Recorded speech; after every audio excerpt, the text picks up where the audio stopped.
All right, so this week I'm going to answer a question that I get all the time. And it's what would I do different if I was starting over from scratch here in 2024?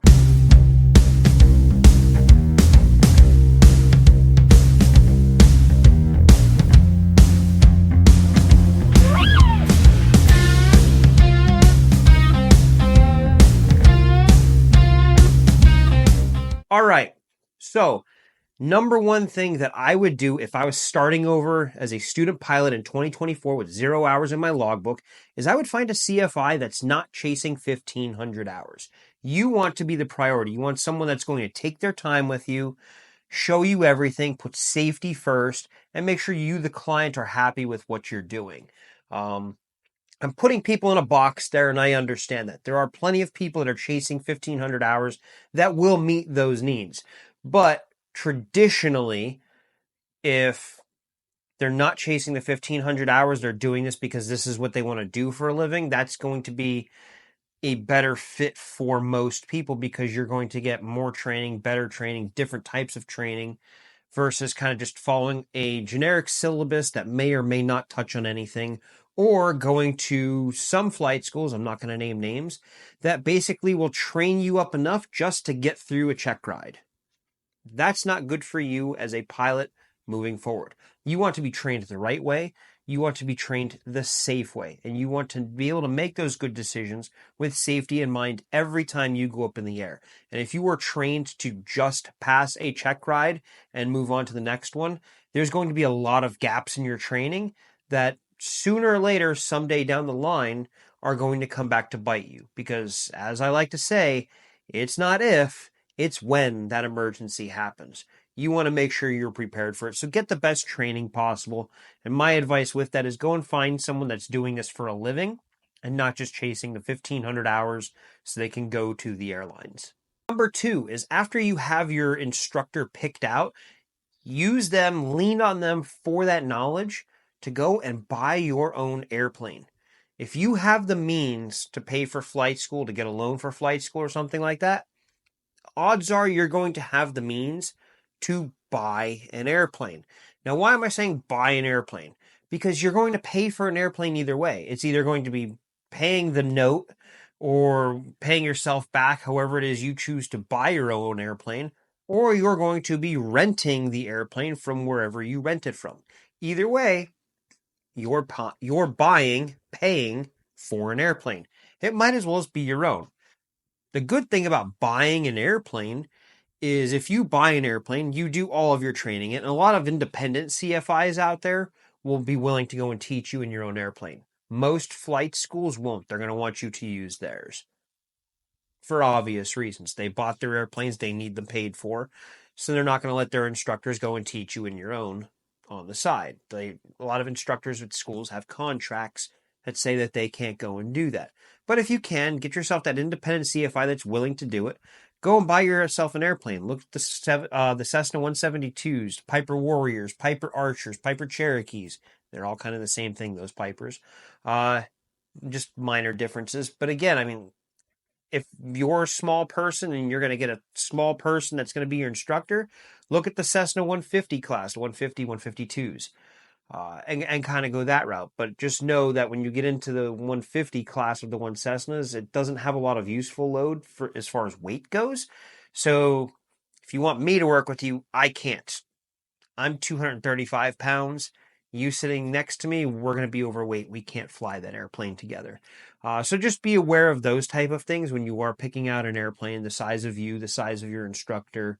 If you're going to take people once you get beyond there, what you want to do with the airplane. But the reason I say buy the airplane is because when you're done your training, you can sell it. You can get rid of it, get your money back. So let's say you paid $80,000 for an airplane to learn to fly and train in, and you turn around and you sell it for $70,000 to $80,000 in 6 months from now because you're done that training, you got the ratings or whatever it is you wanted to go through there.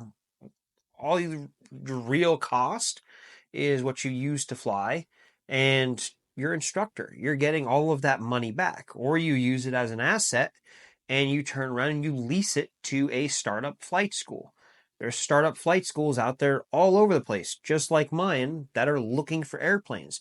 So you can make that initial investment into an airplane, get your training done in it, then turn around and call someone like me, lease me the airplane so I can go and train other students in it. Now you're generating money off the use of that airplane when you're not flying it, instead of it just sitting there.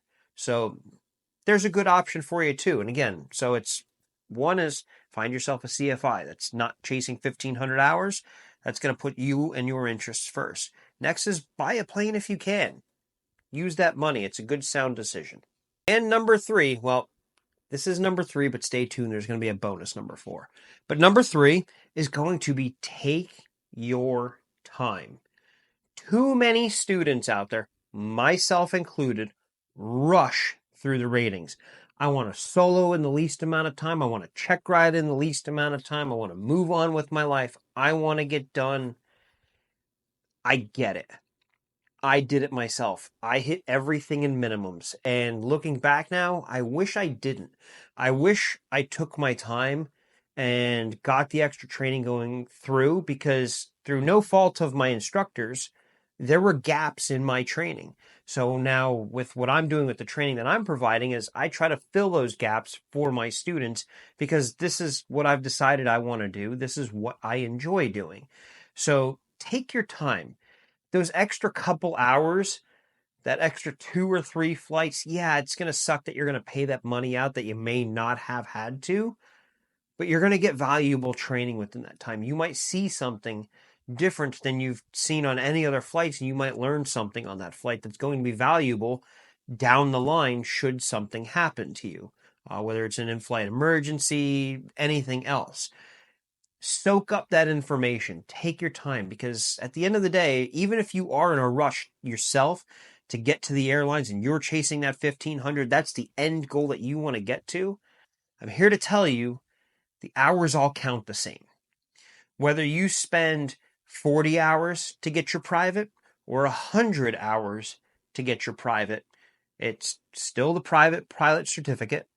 It's still the same rating. Doesn't matter. But guess what? There's a 60-hour difference in the gap there between those two pilots. That 40-hour private pilot, like myself, we're going to have to make that up on the back end and get our way up to 1,500 if that's the route you want to go. The person that's getting 100, it's still on the same road to get the 1,500. Yes, they're taking their time, but they're getting actual more better instruction, more involved as they're going through. You're taking your time doing things.